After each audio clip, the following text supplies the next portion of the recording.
Hey, welcome, welcome, welcome. I really don't know where you happen to be right now, but let me wish you a good morning, or a good afternoon, or a good evening, just in case one of those categories applies to you. If none of them apply, I have to wonder where on the planet you might be. I suppose it could be 2 o'clock in the morning, and it could be good middle of the night.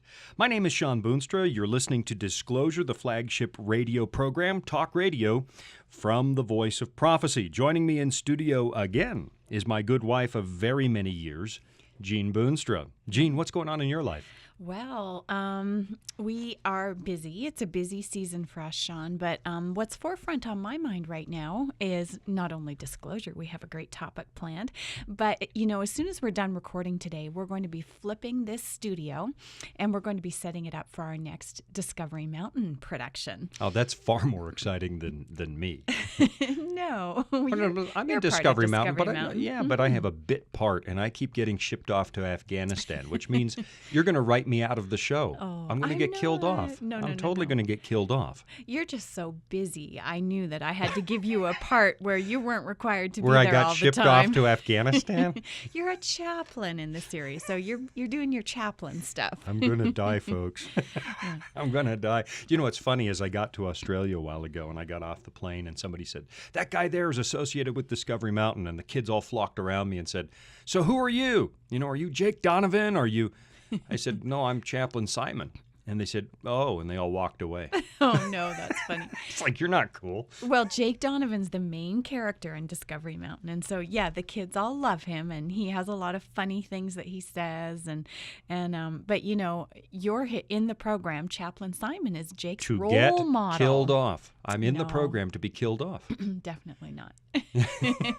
But we have a lot of fun in Discovery Mountain, definitely. If I was a wagering man, I'd wager that my character dies. Well, I don't know. Oh, see, I write look the at that. script, so it depends on the wager. You couldn't say for certain it wasn't going to happen. I'm a dead man. It's not going to happen. No, it's not going to happen. Yeah.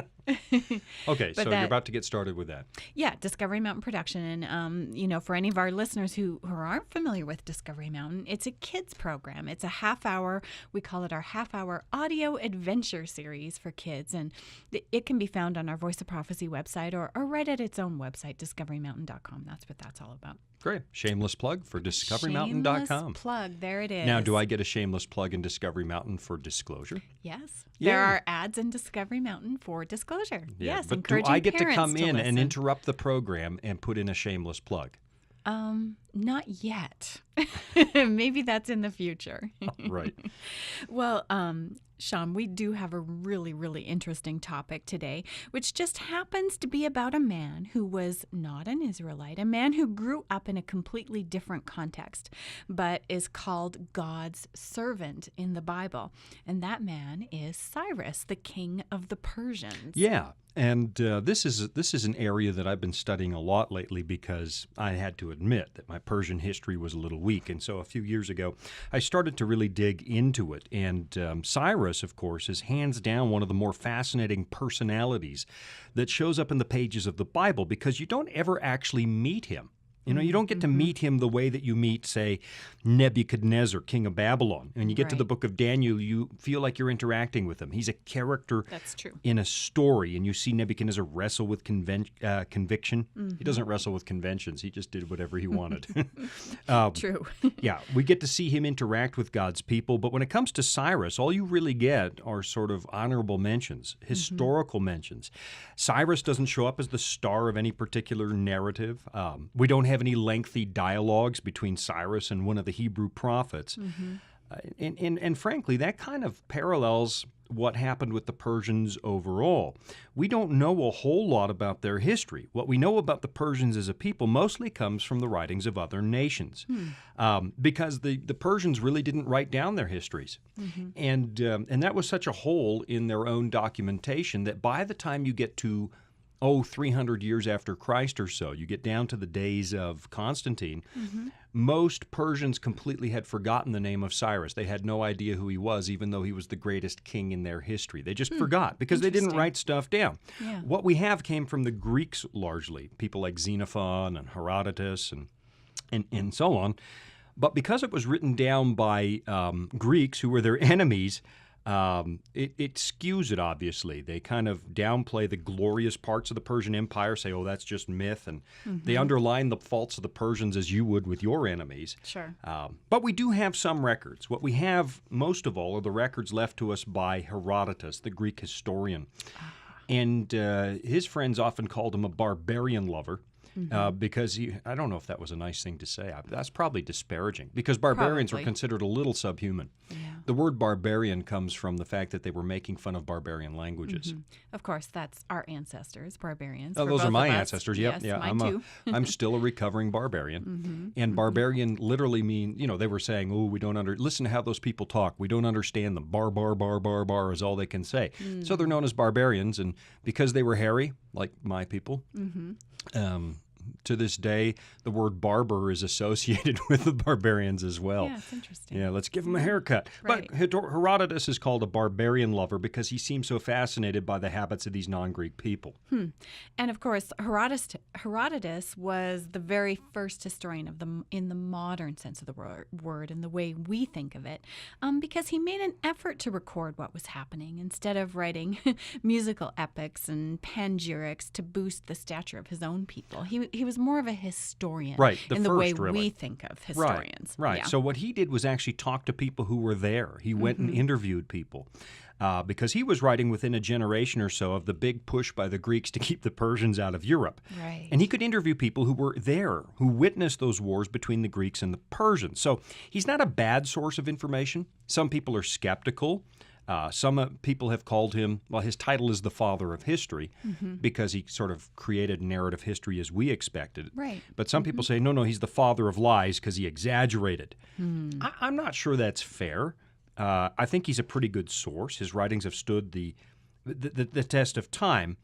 It's not a complete source of information. So really there are still some holes in our understanding of the ancient Persians. It's one of the least understood of the pagan empires that show up in the book of Daniel. But hey, they didn't keep good histories, and the Bible seems to keep Cyrus kind of at arm's length too, just mentioning him on occasion without giving any narratives about him. Okay. Well, maybe before we look at what the Bible says about Cyrus, because it does mention him some 23 times, why don't we go back and piece together what we know of his earlier life to give us a little bit of context? Yeah, absolutely. Maybe the best place to start is with the ancient city of Nineveh and the Assyrian Empire.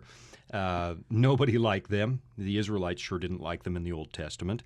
They had this series of warlike kings, and due to those warlike kings, they sort of rose to the height of power between 900 and 600 BC, and they were awful to people. They just trampled everybody. They didn't make friends. They wiped you out if you resisted. Here's what we do know, though. In the Bible, almost 700 and some years before Christ, the prophet Jonah goes to Nineveh to preach, and we see this massive conversion. Even the king puts on sackcloth and ashes. Right. So these were some of the most bloodthirsty people in the Middle East, and there's a conversion experience. I mean, their reputation for cruelty was unparalleled. I mean, they would impale if the Assyrians came to town, they would take some of you and impale you on stakes very, very carefully so that the dying would last as long as possible, and you'd slide down the stake over a number of days. That's awful. Or they would skin you, flay you alive, and then nail the skins to the... I shouldn't laugh when I say this because it's nasty, but they would nail the skins to the city wall as a warning to anybody who might resist, to scare you, and that would work. That would work. Yep, that would work for me. That would put a few people off. Yeah. But in Jonah, for a moment, they become soft-hearted, and they start to worship the God of the Hebrews. Now, we don't really know how long that revival lasted, but I do know that less than 200 years later, Nineveh's neighbors are mad again, and they want Nineveh gone, so they've gone back to their old ways. Yeah. So you had Nebuchadnezzar's father to the south. He's sick of the Assyrians attacking him, and he wants to take care of them. Over to the east, there was a group of people known as the Medes, and they're sick and tired of the Assyrians coming over and stealing all their horses. The Medes were really good horsemen, and the Assyrians didn't have enough land to keep big herds of horses, so they come and steal. Everybody's sick of the Assyrians, both the Babylonians and the Medes. Oh, okay. And the Medes, of course, are mentioned in the Bible as well. Remember, Darius the Mede, he was the one who had Daniel thrown into the lion's den. Exactly. It's those people. And as I mentioned a moment ago, the Medes were exceptional horsemen and horse breeders, and they were tired of the Assyrians coming and stealing their horses. So around 615 BC or so to 612, there was a Median king by the name of Cyrus.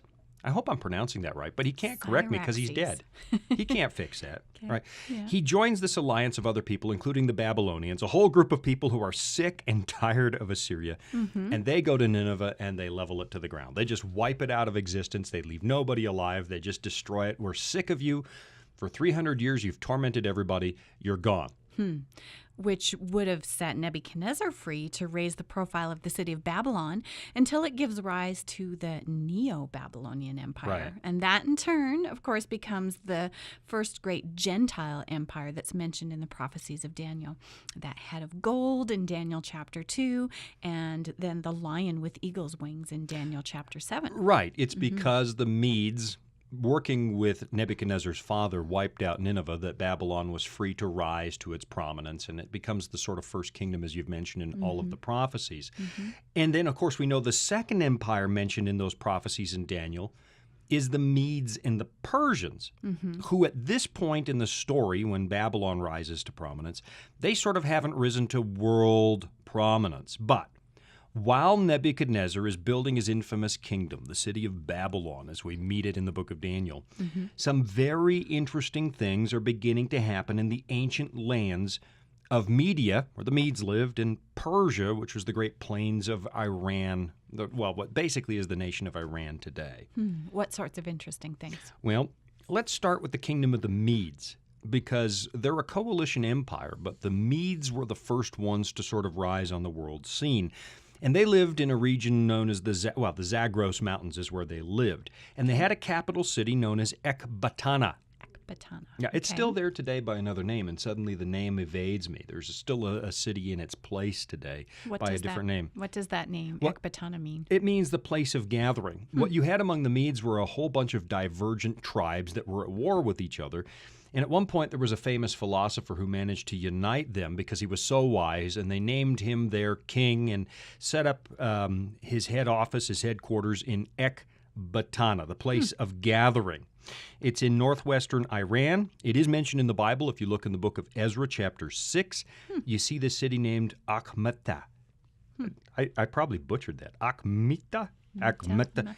It's in Ezra 6, verse 2, folks. You go look it up and you try and pronounce it. Right? Ecbatana, it's the place where Darius was storing his treasures. It's the capital city of the Medes. And it's a fortress city. Herodotus, again, the historian, told us that it had 7 concentric rings of walls. I don't know if that's true or not. You know, Herodotus may have exaggerated that, but it was well fortified. And that's where the palace of the Median king was. I hear the music playing. That means Time for a that break. my reign at this microphone has just come to an end, at least until Temporarily. after. Yeah, until the Median king Shawn has run out of time on his show. And that means it is time for a commercial break. But I don't want you to run away because it's a commercial break. Grab a pen and paper because we always offer something really exciting from the Voice of Prophecy, a resource for you. You're going to want to write down all of this information. And when we come back, Gene, I'll pick up with Herodotus and the 7 walls of Ecbatana. We'll be right back.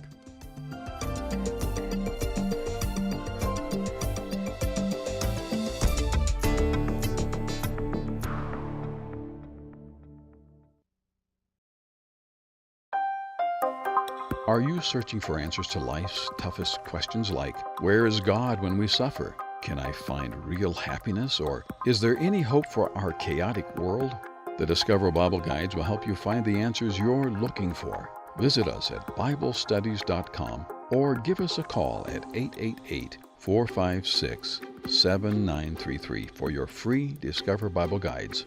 Study online on our secure website or have the free guides mailed right to your home. There is never a cost or obligation. The Discover Bible Guides are our free gift to you. Find answers in guides like, Does my life really matter to God? And a second chance at life. You'll find answers to the things that matter most to you in each of the 26 Discover Bible Guides. Visit BibleStudies.com and begin your journey today to discover answers to life's deepest questions.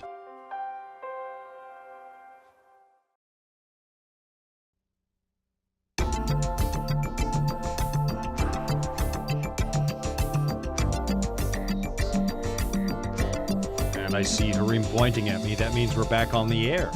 We're back on the air. Welcome back. My name is Shawn. I am not the king of the Medes, but I am the king of this microphone, and my empire has resurrected. We are back from the commercial break. Well, Shawn, today we're talking about Cyrus, a Persian king. And Right. just before the break, you were starting to talk to us about the Medes and the city of Ecbatana. Right. Fascinating stuff, right? Have you been to Ecbatana? Absolutely. No? It's lovely in the summer. Is it? You've been? It is. No, I haven't been there. Well, the ancient the Medes were the first of the empires. It was a coalition empire. The Medes and the Persians you find in the Bible. And Herodotus, the historian, tells us that this capital city, Ecbatana, had 7 walls, rings of walls around it. It was just, he's Well describing fortified. something, well Yeah. fortified. And the palace of the Median king is there. And it was this powerhouse for the Medes, a force to be reckoned with. But then it had a king by the name of Astyages. He's the son of Cyaxares, the man who destroyed the city of Nineveh. His son comes to power, and he's a jealous type. He lived in absolute terror, as many guys do. Someone's going to come along and displace me. They're just going to replace me. And I guess that was a common fear in those days and probably a common fear of a lot of people today. You know, I built this business and now they're going to replace me. Right. Well, it's not like it didn't happen. It certainly did happen. Right. Yeah.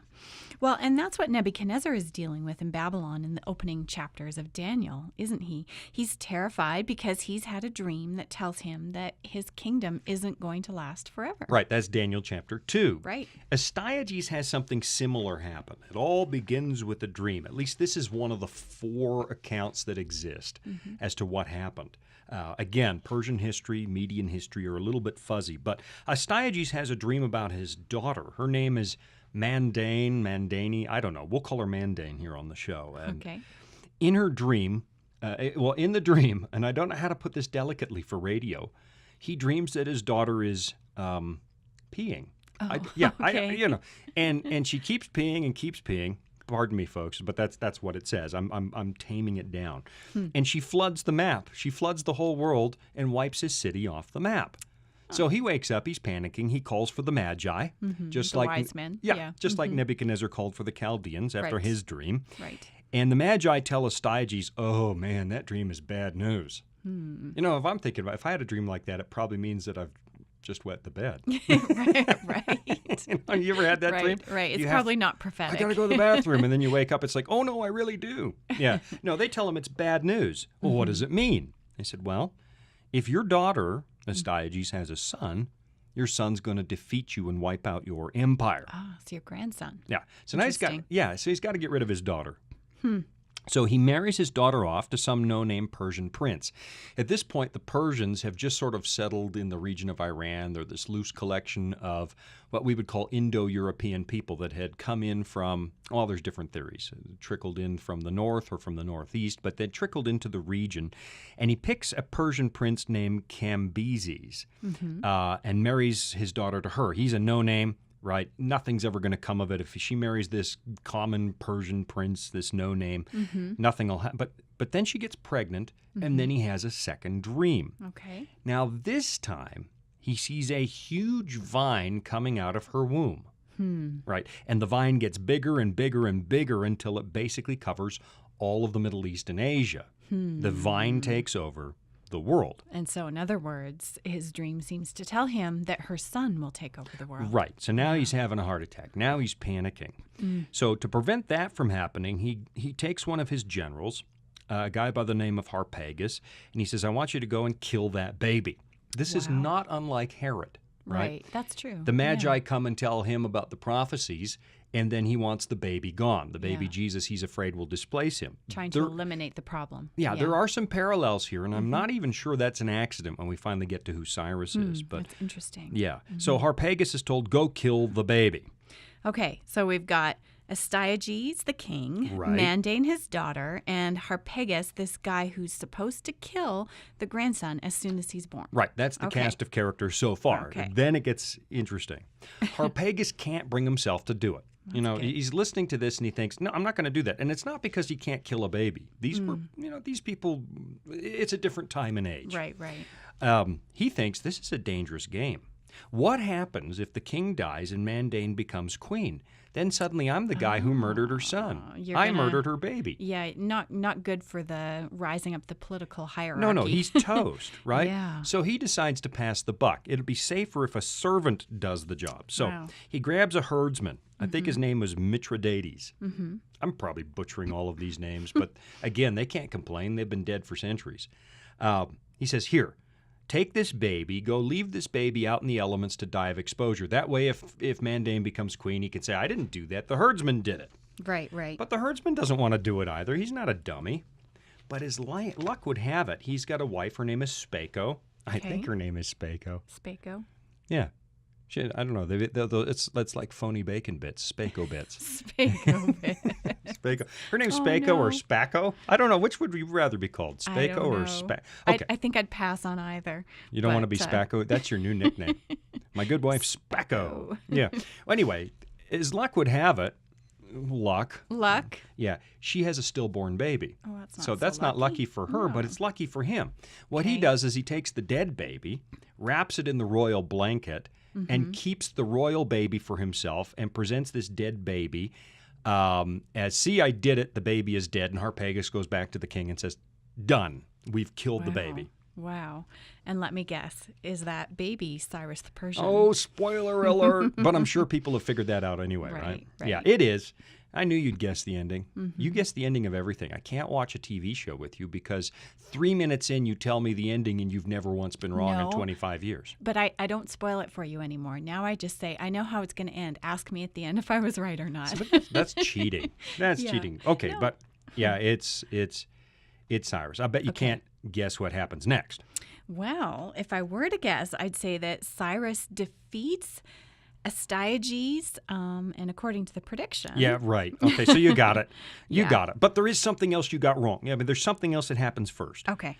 It doesn't really matter for our purposes today, but it's one of the most gruesome stories I've ever read in my history books, and you know I got to tell it, right? I'm just going to throw it out there. 10 years later, Astyages discovers that he's been betrayed and Cyrus is still alive. Of course. But how does that happen? Well, Cyrus is a 10-year-old boy. He's playing king with his friends, and they nominate him king. And when one of his subjects, these other boys, doesn't obey him, he has the boy whipped. Okay. Yeah, which is... Oh, my goodness. Those are the kind of games we played. I'm the king, and if you don't obey, we hold you down and whip you. Unfortunately, the boy they whipped is the son of a nobleman, and he's furious. Some peasant boy just whipped my boy.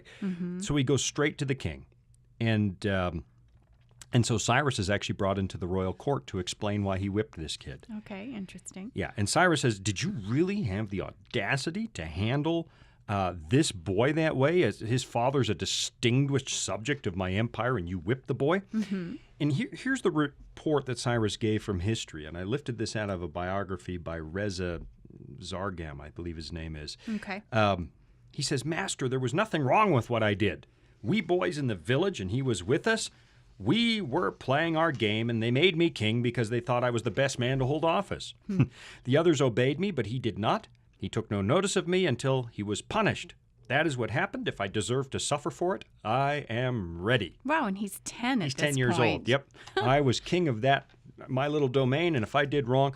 And so Astyages kind of looks at him, and he's kind of impressed. Yeah. Now, this is a gutsy little 10-year-old. But then he gets suspicious because he kind of notices, too, that this 10-year-old boy looks like him. Now he knows Harpagus, the general, betrayed him. So he gets even. He goes to Harpagus. He says, I have found my long-lost son, Cyrus, and the Magi have explained to me that when he played king and whipped that boy, that was the fulfillment of the dream, and there's nothing more to worry about. And I'm sure the Magi were telling him that because they're panicking. Of course. So Astyages, the king, says to Harpagus, the general, why don't you go get your boy and have him come to the palace and become friends with my son and play together, and then we'll have a big banquet to welcome my son home tonight. Ooh. So Harpagus, you say ooh, because you know this story's going to turn south at some point. Yeah. There's a lot of dramatic stuff going on here. It's very good. Yeah, so Harpagus is relieved. Oh boy, I skated. I got away with this. And he sends his son over to the palace that day, and he goes home to get ready for the banquet. When the boy gets to the palace, Astyages has him butchered and cooked like sheep, like a mutton, cut into pieces. Awful. Right. So it's dinner time. Oh my goodness, this is bad.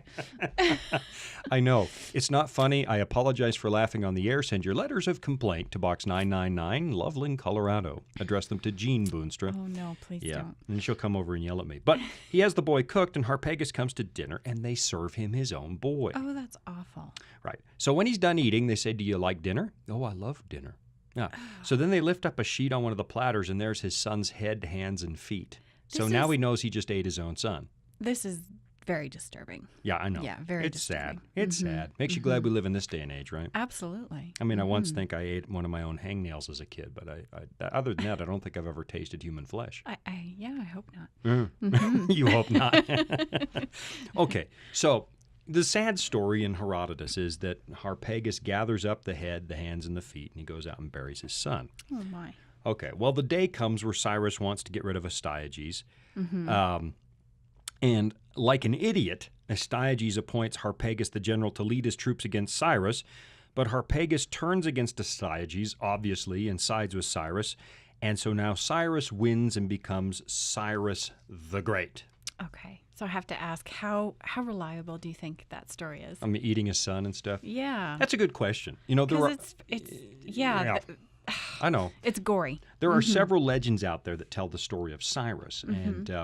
And because the Persians didn't really keep written history at the time, these stories were told by minstrels and storytellers. And of course, they wanted to wow their audiences. And if they told the same story twice, they would add new details to make it more exciting. And so there's probably some embellishment there, maybe. Yeah, because it sort of has some elements of a fairy tale. Some of it, you can see that. But oftentimes, too, fairy tales were based on history. So, you know. Yeah, I don't know. Yeah. Anyway, from what we can gather, Herodotus had access to all kinds of accounts of the rise of Cyrus. And he picks this one because it seems the most reliable to him. Okay. And so there's something of truth in there probably. This is probably how Cyrus comes to power.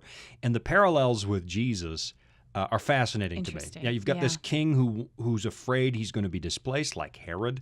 You've got the advice of the Magi. The Magi come from the east in Jesus' story. The king tries to do away with the baby.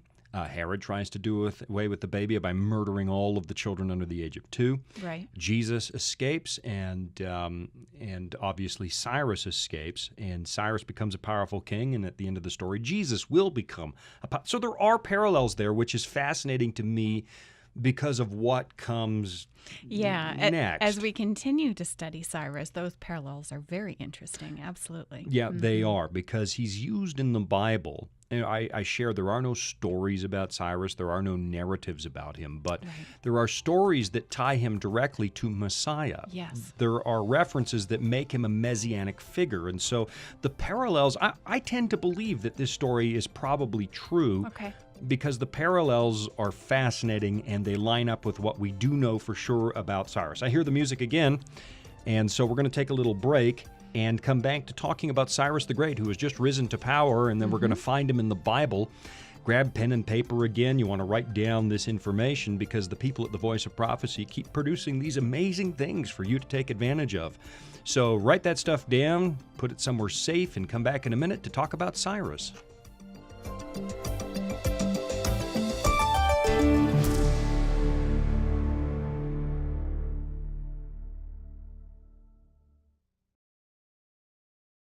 Disclosure is just one of the programs brought to you by the Voice of Prophecy, like the audio adventure program Discovery Mountain. Discovery Mountain is a weekly Bible-based program for kids of all ages and backgrounds. Your family will enjoy faith-building stories with Jake Donovan, Mr. Simon, and others in this small mountain town. Each summer, campers visit Discovery Mountain, where they sing songs, learn about God, and reenact a Bible story with the help of drama teachers Miss Wendy and Miss Tamara. with 24 full episodes every year and programming every week. Your family will have something uplifting to listen to every week. Listen to episodes on demand and watch video features from Director Doug at discoverymountain.com or on your favorite podcast platform. That's discoverymountain.com.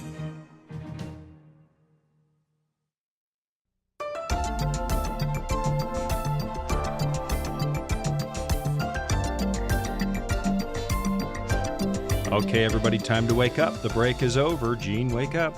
I'm awake, wide awake. Hey, welcome back to Disclosure. Today we're talking about the rise of Cyrus the great Persian king who is mentioned in the Bible in Messianic terms. And I guess in the first half of the show today, we talked about how he rose to power, the miraculous circumstances around that, or at least the fascinating circumstances around it. He becomes Cyrus the Great by defeating his own grandfather, who was king of the Medes. Yeah. You know, Shawn, as we've been talking about Cyrus the Great, this is sort of a side note, but let me ask, didn't David Koresh of the Branch Davidians, didn't he name himself after Cyrus the Great? Yeah, he did. I mean, that was part of his megalomania. His real name was Vernon Howell, not David Koresh, but he names himself after King David because, well, David of the Old Testament was a messianic figure, a messianic king. But then he also takes the name Koresh, which is the original pronunciation. Write your letters of complaint to Gene Boonstra, Box 999. Lovely. Okay, it's the original pronunciation's Koresh, Kurash, not Cyrus. That's sort of Greek or westernized. And Cyrus also proves to be a messianic figure. David Koresh, of course, proved to be the opposite. Yeah, the wacko from Waco. Right. Right.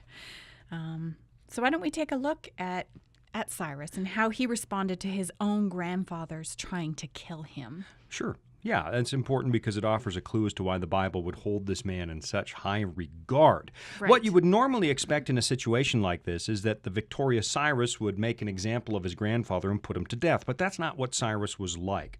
Right? If this was an Assyrian story, they would have killed Astyages over many days, make it as slow and painful as possible so that everybody's afraid to take them on anymore. But Cyrus not only lets his treacherous grandfather live, he gives him a pension and lets him go somewhere else to retire in style. And instead of destroying the capital city of Ecbatana, he keeps it because it's strategically important to defending his territory. He still took all their treasure, probably took it to Persia with him, but he allowed the city to stand and remain influential. So when you get to the last part of the book of Daniel, after Cyrus defeats the city of Babylon, you still have Median kings who feature prominently in the story, even though he defeated the Medes, like Darius the Mede in Daniel chapter 6. Yeah. So you have both kingdoms predicted in the Bible as the ones who would destroy the city of Babylon. Jeremiah says the Medes would do it. Jeremiah, that's chapter 51. And Isaiah says that Cyrus the Persian would do it. That's found in Isaiah 45. And it's because the Persians kept the Median Empire and absorbed it into their own? Exactly. And that's an important detail that makes the time prophecies in the book of Daniel even more credible. In Daniel 7, for example, you've got the Medes and the Persians represented by a lopsided bear. And the Bible says the bear's higher on one side than the other because it's a coalition government with the Medes and the Persians, but the Persians are the more dominant half. They're the raised up half. Okay. And in Daniel chapter 8, you've got a ram with two horns, one higher than the other, one more dominant than the other again. And the angel Gabriel tells Daniel in verse 20, I believe, that the two horns represent the kings of Media and Persia. Right. And both those prophecies, Daniel 2, Daniel 8, they take place, both those prophecies, 7 and 8, take place during the reign of Nebuchadnezzar's grandson, Belshazzar. His dad's actually the king. Belshazzar's the vice-regent in the city of Babylon. So what Daniel is doing is identifying which empire will come and conquer Babylon, and he does it with this remarkable detail. Now, by the time Daniel writes this stuff, the coalition between the Medes and the Persians had already been formed. But that wasn't true when others spoke of it back in the days of Isaiah and Jeremiah, as you've pointed out. They didn't know there'd be a coalition. There's no way they could know that Cyrus would conquer the Medes and combine two kingdoms. And yet Jeremiah tells us the Medes would conquer Babylon. Isaiah tells us Cyrus would do it. And maybe people thought, oh, how could they both be right? They were both right because those empires combined. And interestingly, Cyrus wasn't even born when Isaiah predicted that, and still somehow the Hebrew prophet got his name right almost 100 years before he was born, maybe even more than 100 years. Yeah, that's true. We know that the prophet Isaiah began his prophetic mystery. But you said you were having trouble speaking today during the break. And I did. I just said he had a prophetic mystery. Ministry. Is that Some what you of the prophecies are are mysterious. Uh-huh. Yeah. Yeah. Your eyes are mysterious. Oh, Yeah. okay. All right. I got to stop flirting in studio. Okay. We know that Isaiah began. It's okay for me to flirt, by the way. She's my wife. We are married. Yeah. Remember when we had Better somebody throw that visit? out We there. had somebody visit the office one time, and when they left, told someone else, that Shawn needs to quit flirting with that other employee With like his that. employee, Yeah, I yeah. know, but it turns out it was you. It's all fine. I've Yeah, been and flirting with her for 30 years. And thankfully, the person that person said it to knew that we were married, Yeah. so they could clear your name instantly. What were we talking about again? We were talking about the prophet Isaiah. Oh, not flirting, right? Yes. Okay, we know Isaiah began his prophetic ministry sometime in the middle of the 8th century before Christ. Mm-hmm. And he doesn't mention Manasseh, who made it his business to kill God's faithful people, 2 Kings 21. Mm-hmm. So we're pretty sure he was finished preaching around the year 686 BC. And the reason I'm saying this is because people say, well, obviously Isaiah was later. Right, 'Cause he got it's the name easy right. to make that assumption, right? No, we're pretty sure he quit preaching around 686 BC. Mm-hmm. Cyrus was born in Persia 598, almost 100 years later, and he conquered Babylon in 539. So at the very, very least, Isaiah mentioned him by name, Right. the name Cyrus, 88 years before he was born, and probably more like 100. Interesting. And seeing the circumstances of Cyrus even being born, it just sort of makes it more remarkable that Absolutely. happened. Yeah. It's really kind of stunning because the odds of getting even one major detail like that correct, I mean, what would those odds be? Millions to one? And the Bible's predictions of Cyrus get even more than just his name right. So, Shawn, why don't you take us to that prophecy in Isaiah? Because it really does help us to understand why the Bible holds this Persian king in such high regard. Okay, let's take a look at it. Herodotus tells us when Cyrus got to the city of Babylon, there was no way to conquer it. Mm-hmm. So the way he conquered it was, and we've covered this in other programs, he drained the Euphrates River. Right. Inside, they were so confident they couldn't be beaten that they're having a party and getting drunk. And he drains the Euphrates River, and he creates a highway under the wall into the city. Mm-hmm. And that night, Babylon fell without a fight because Cyrus was smart enough to send word ahead to a lot of people. The priests were fed up with Belshazzar and his father diminishing the Babylonian religions, and all the captives wanted to go home. So he sent word saying, I'm about to come, and if you cooperate, I'll send you all home. Right. And so it goes down without even a fight, drains the river, and he conquers the city of Babylon. Yeah, a city that was, supposed to be unconquerable. Right. Yeah. And among the spoils were the temple vessels from Jerusalem. Right, that Belshazzar had in the feast. Yeah, that they took with the captives. That's Daniel chapter 5. Daniel 5, yeah. I've got a hunch that the reason he sent for those vessels was because they already had a prophecy from a Hebrew prophet warning them that one day another empire would come and defeat the city, didn't they? Yeah, absolutely. That's why in Daniel 2, Nebuchadnezzar was panicking. He saw the Right. dream of this statue that the head of gold Babylon would be replaced by the chest and arms of silver, which be the Medes and the Persians. And given the prominence of Nebuchadnezzar, the whole city likely knew about that prophecy. And Daniel 5 tells us Belshazzar did know about that prophecy. Right. So I think you're right. The reason that Belshazzar went and got all the temple vessels from Jerusalem was to remind his people that the Babylonian gods had already defeated the Hebrew gods. So don't worry about those biblical prophecies that the Jews have. Yeah, except that God never gets it wrong. And as they were getting drunk, Cyrus and the Persians were already coming in under the wall in that dried up bed of the Euphrates that you described. And when they got inside, they still had to get past the wall that ran along the river. But because the men were drunk and hadn't been paying attention, they forgot to lock the gates to those walls. Yeah, the interior walls. And that's Yeah. exactly what Isaiah predicted more than 100 years before Cyrus was born. Listen to this. This is Isaiah 44, verse 27, if someone wants to look it up. It says this, "Who says to the deep, be dry, and I will dry up your rivers. Verse 28, who says of Cyrus, there's his name, 100 years before he's born. Right. Who says of Cyrus, he is my shepherd, and he shall perform all my pleasure. God calls Cyrus his servant. He's born to do the will of God. Which makes you wonder if the dreams of Astyages that they didn't come from God too, because the parallels between Astyages and Nebuchadnezzar, well, they're really kind of striking. Of course, that's something we'll never really know, at least on this side of heaven. We can only speculate. And I suppose that some of the symbolism in Astyages' dreams seems kind of out of sync with the symbols we normally expect to find in the Bible. But it still kind of makes me wonder. Yeah, I've often thought the same thing. And who knows? Just because it's not a story you find in the Bible, it doesn't mean that God wasn't doing something in Ecbatana as well among the Medes. And given the importance of Cyrus to God's people, it's not out of the realm of possibility. Yeah. He does prove very important given what happens next in this prophecy. Let's read verse 28. It says, who says of Cyrus, he is my shepherd. And he shall perform all my pleasure, saying to Jerusalem, you shall be built, and to the temple your foundation shall be laid. So now we know why Cyrus looms so large in the pages of Hebrew history. It's because he's the man who puts an end to the Babylonian captivity, releases God's people to go back to Jerusalem and rebuild the temple. Very significant.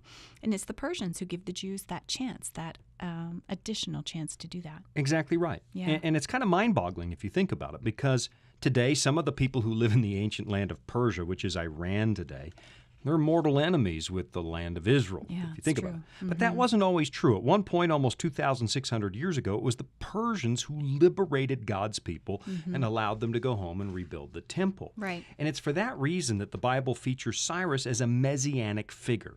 In fact, it actually calls him Messiah in the very next verse. Okay. Now we're in Isaiah 45. Remember, the chapters were added later. Right. So it continues in Isaiah 45, verse 1. Thus says the Lord to his anointed. Now that word anointed is Mashiach. It literally means Messiah. Right. Thus says the Lord to his Messiah, to Cyrus, whose right hand I have held, to subdue nations before him and loose the armor of kings, to open before him the double doors, so that the gates will not be shut. So Isaiah tells us a man named Cyrus, this is 100 years before he's born, a man named Cyrus would come and dry up the river. It's exactly what he did. Yeah. Then he would go through the open gates to defeat Babylon. It's exactly what happened. Yep. And that he would allow God's people to return to the promised land. Right again. Now, what's really amazing about all this is Cyrus is not a Hebrew. He's probably a Zoroastrian. We don't know that for sure, but that was also a monotheistic religion. They only had one God. And we have some mentions in the Cyrus cylinder of some pagan gods that he honored as well. But we do know that Cyrus was a beneficent ruler. He established peace in his empire by allowing great personal liberty, religious liberty. He granted his subjects the freedom to worship how they wanted. And according to the Bible, he somehow knew that the Israelites had put a call, or the God of the Israelites, rather, had put a call on his life. So who knows really where he was in his own personal beliefs? There's the music. I can't believe it. It's like Cyrus is at the gates.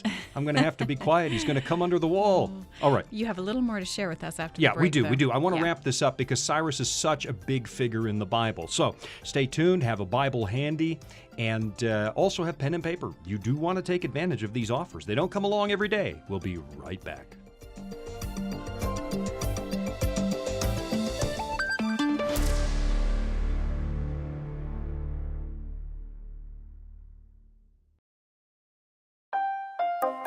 Are you searching for answers to life's toughest questions like, where is God when we suffer? Can I find real happiness? Or is there any hope for our chaotic world? The Discover Bible Guides will help you find the answers you're looking for. Visit us at BibleStudies.com or give us a call at 888-456-7933 for your free Discover Bible Guides. Study online on our secure website or have the free guides mailed right to your home. There is never a cost or obligation. The Discover Bible Guides are our free gift to you. Find answers in guides like, Does My Life Really Matter to God? And a second chance at life. You'll find answers to the things that matter most to you in each of the 26 Discover Bible Guides. Visit BibleStudies.com and begin your journey today to discover answers to life's deepest questions.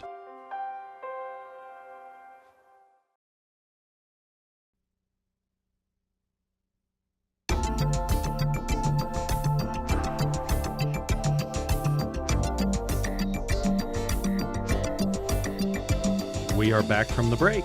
The break gave me an opportunity to remember to sit up straight because I'm a lifelong sloucher, which then my back is really sore. Then your when we're back done in hurts at the studio. end of the day. Yeah. Yes. Hey, we're Yes. talking about someone who was no slouch. See what I did there? Good segue. Ooh, that's why they pay me the big bucks. There you go. Yeah. Most of my paychecks jingle. Do yours? Yeah, definitely. Yeah, I can buy gum with them and stuff. Yeah. We're talking about Cyrus, the man who granted liberty to the Jews, and a man we were saying before the break actually granted everybody religious liberty. He was really the first world empire builder. Right, Nebuchadnezzar right. controlled people, the Assyrians controlled people, but Cyrus is the first to build a world empire because he lets people be themselves. You can keep your customs, you can keep your religion, and he's described in the Bible as the servant of God.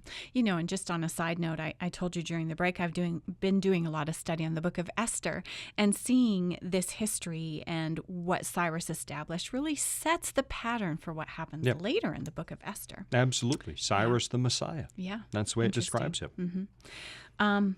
You know, his story, Shawn, it's interesting. It just goes to show that God will use who he wants, when he wants, and really that's good news for all of us, isn't it? So let me ask, where exactly in the Bible do we find mention of Cyrus recognizing his call from the God of the Hebrews? Well, it's actually the very closing words of the original Old Testament. We've changed the order of the book so that Malachi comes last, but originally the book ended, the Hebrew Bible ended with 2 Chronicles chapter 36. And if you take a look at verse 20, it's describing how the Babylonians came and brought judgment to the city of Jerusalem, there in verse 20. Okay. It says, those who escaped from the sword, that's the sword of Nebuchadnezzar, those who escaped from the sword he carried away to Babylon, where they became servants to him and his sons until the rule of the kingdom of Persia. Okay, verse 22.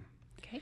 Now, in the first year of Cyrus, the king of Persia, that the word of the Lord by the mouth of Jeremiah might be fulfilled. In other words, that the Jews get to go home. Right. All right, because he predicted they'd be in captivity 70 years. Right.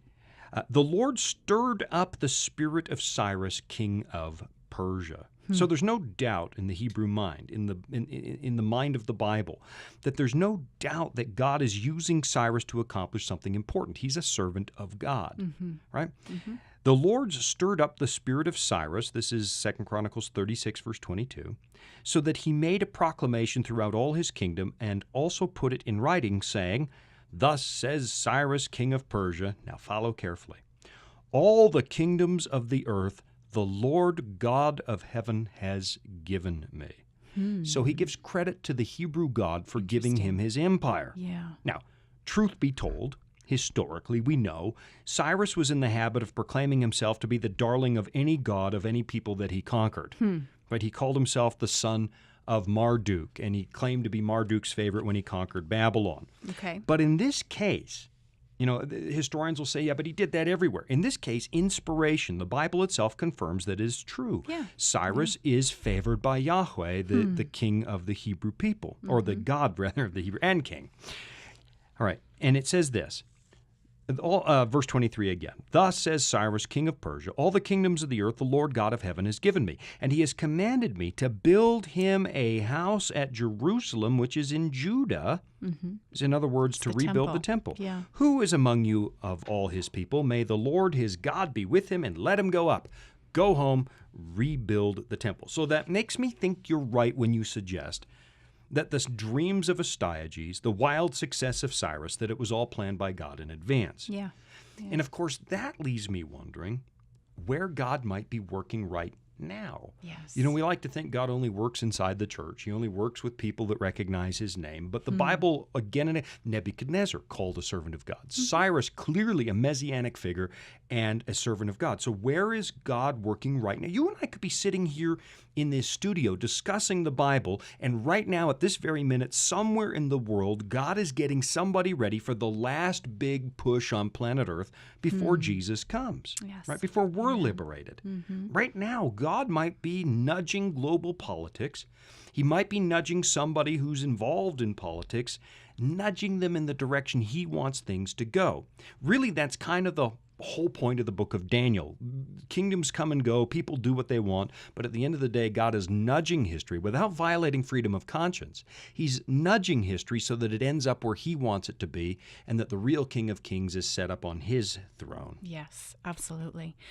Shawn, and maybe someone listening right now is starting to sense that God is asking them to do something great with their lives. Right. Maybe you're going to be the last great evangelist to preach the gospel. Someone listening right now, right before Jesus comes. And maybe God's planning to place you in a position of great influence so that you can light up the world with the glory of Christ, just the way that it's described in Revelation chapter 18. We don't know. No. I think seeing God's hand at work in these kings, these great, great, powerful men, they were great, they were powerful, but God is more powerful. His plan is more powerful. We know for sure that Cyrus would not have prospered if God had not allowed him. Yeah. And so you also have to have faith. That no matter what happens in this world, God has not lost control. It looks that way to us sometimes. Right. You get to the book of Ezekiel, and it opens with this whirlwind and all this confusion. And then, because he's in captivity, he's trying to understand, where's God? Where's the order in this universe? And he looks above the storm in Ezekiel 1, and he sees the throne of God above it. Oh, God still is in control. Yes, he is in control. Right. So imagine, wouldn't it be exciting if somebody listening to the sounds of our voices right now suddenly begins to realize that maybe they've been chosen by God to do something significant for him? Yeah. I know we're on the air in Washington, D.C. Maybe you're in a place where you have influence. Right? Maybe you don't even consider yourself terribly religious, but right now as you're listening, you're starting to sense maybe God is real. Maybe this business about Jesus coming back is real. Maybe you're supposed to be doing something to get the world ready. And honestly, I don't know of a better way, Gene, to get started than to immerse yourself in the Word of God so you can better understand where this world is actually going. And then you might get a sense of what your role might be from that point forward. So what we're going to do is offer our award-winning Bible course free of charge. Yeah, that'd be a good absolutely. place to start. You can start all kinds of places, but if you want to get into the Word of God, in particular, understand Bible prophecy, how these empires come and go and how God moved it, that's a good place to start. You just got to ask for that course. Yeah, absolutely. Absolutely. And Shawn, I believe that God is asking each of us to do something significant for him. And that significant thing is different depending on where he places us in our lives and what he asks us to do. It's significant for each of us, whether we're in D.C. or no matter where we are. But I love that idea of taking our award-winning Bible studies. And if you're listening and this is intriguing to you, just visit VOP.com, simple, VOP.com, and click on the second link at the top of the page. It says Study, and there you'll find all kinds of Bible study resources. The Discover course, which essentially covers all the major themes of the Bible. That's a good place to start, and it provides a really important framework that makes the whole Bible much easier to understand. Yeah, it'll actually take you through all the major themes of the Bible in a really systematic format. Yeah. It's a great course. I highly recommend it. Yeah, Not me just as well. because I'm at the Voice of Prophecy, but because a course like that turned my life completely around. Yeah, it really did. It can be life-changing, Yeah. definitely. Yeah. Shawn, we just have a few more minutes left in this final segment of the Because program. you were so talkative again. Oh, yeah, you just it's all filled me. up all of the time. Yeah, I'm Chatty Cathy. But before we go, can you share with us what are the main takeaways from the life of Cyrus, the things that are most significant for each of us to take away from his life? Right, like why bring Cyrus on the radio show today? Yeah, how does it fit? Well, several reasons. I'm glad you asked. Well, good. Do we have an extra hour for the? No, okay. Here. First of all, I'm blown away once again by the incredible accuracy of Bible prophecy. You get Cyrus's name more than 100 years before he's born. You get a description of how Babylon would fall. You get a description of these coalition empires before they were coalitions. It's accurate. The books of Daniel and Revelation, those two books in particular are the reason that I'm actually a believer in God today. Yeah, because absolutely. you can take the predictions found in there, the descriptions describing the future, and for 2,000 years plus, they've never, ever been wrong. Not even once. It's not a bunch of psychic mumbo-jumbo. All right, this is the real thing. Psychics they get it wrong like almost all the time. People are wowed if a psychic gets it right 10% of the time. I can tell you right now, I don't want a surgeon who's right 10% of the time. I don't want a dentist who's right 10% of the time. Definitely not. I'm not going to trust my spiritual walk to someone who's right 10% of the time. Right. But the books of Daniel and Revelation have been completely right, and they've never been. You can take this stuff to the bank, and it demonstrates to me there really is a God, and He's in charge. Without violating my free will or yours, He's steering this world somewhere. He's nudging world events toward the second coming of Christ. And so my first takeaway with the story of Cyrus, the Bible's absolutely true. We can trust it. Yeah, Amen. and it's not just for the Hebrews. Yeah. It also demonstrates that God's got everybody in mind. We're all players in this story. That house in Israel, that temple was supposed to be a light to all nations, to the Gentiles, so that they would also come. It demonstrates that the book is true and it's for everybody. Okay. Also, we probably shouldn't miss the fact that Cyrus is a Messianic story. Right? The Bible's using an ancient Persian king as what a theologian would call a type of Christ. Now, a type is simply a symbol that points forward to a greater reality, like the sacrificial lambs were types of Christ. Christ would be the Antichrist, or no, antitype, not the Antichrist. I mess. Oops. Oh, well, there goes my whole preaching career. That was a mistake. No, it's antitype. Right. Type and antitype. Right. And so Jesus is the antitype. He dies on the cross for our sins. The sacrificial lambs were the types. So Cyrus is a type. You're about to cough and sneeze on the air, aren't you? You know there's a cough button I there. just held back a sneeze. If you hold them back, doesn't it like blow your insides apart? No. Well, maybe if you did it forever. I don't know. But on the air, I thought it was a good time to hold in the sneeze. All right. Cyrus is a type of Jesus. Right? He's God's anointed, Mashiach. And at the time, God uses him to liberate his people from Babylon and let them go home. Yes. So in prophecy, we see in a similar way, Jesus is also God's anointed. He's the real anointed, the real Mashiach, the real Messiah who will come and liberate us from this world, described as Babylon in the book of Revelation, so that we can go home to God's everlasting kingdom. Amen. Right? So even though we've ruined this planet with our rebellion against God, just like Israel was in Babylonian captivity because of their rebellion, our Babylonian captivity, our symbolic Babylonian captivity, is not going to last forever. At some point, a king will come from the east, Jesus. He will light up the eastern sky. He'll dry up the Euphrates River, come on in, and this present world of suffering at long last is going to come to an end. Thirdly, I want to underline a point that you made a moment ago. Cyrus is not a man you'd expect the Bible to hold out as a good and godly man, because he comes from outside the camp. He's not a genetic descendant of Abraham, and yet he is God's servant. So let me say this. Maybe somebody listening also feels like an outsider. You didn't grow up in a church-going home. The people at church, quite frankly, feel a little foreign to you. You don't feel like you fit in. That doesn't mean God doesn't know who you are. In fact, it might be to your advantage that you come from the outside, because you don't have the baggage that some long-term church members tend to have. You might be exactly what God is looking for. The circumstances of your life, no matter how hard they've been, might be God's way of preparing you for something really big. I mean, don't forget, Cyrus's own grandfather tried to have him murdered, and maybe something bad happened in your family. Don't let that stop you from being used by God.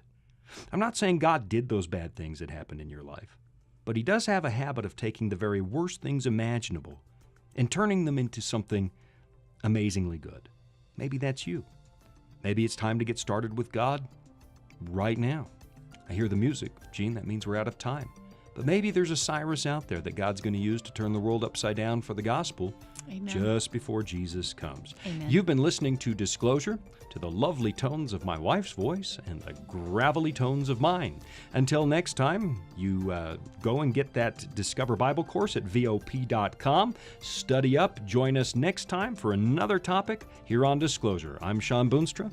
Thanks for joining us.